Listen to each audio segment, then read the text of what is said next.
السلام علیکم معزز ناظرین، خوش آمدید کہتا ہوں آپ کو اپنے چینل میں۔ امید کرتا ہوں آپ سب اللہ تعالیٰ کی رحمت سے اور اس کے فضل و کرم سے خیر خیریت سے ہوں گے۔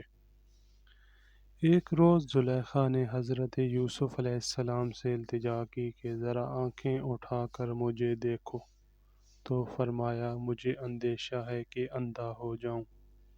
وہ کہنے لگی تمہاری آنکھیں کس قدر خوبصورت ہیں؟ تو فرمایا جب میں قبر میں اتارا جاؤں گا تو میرے چہرے کی جو چیز سب سے پہلے گر جائے گی وہ یہی آنکھیں ہیں۔ پھر کہنے لگی تمہارے جسم کی خوشبو کتنی اچھی ہے۔ تو فرمایا اگر میری وفات کے 3 دن بعد میری لاش کو سونگھو تو باغ کھڑی ہوگی۔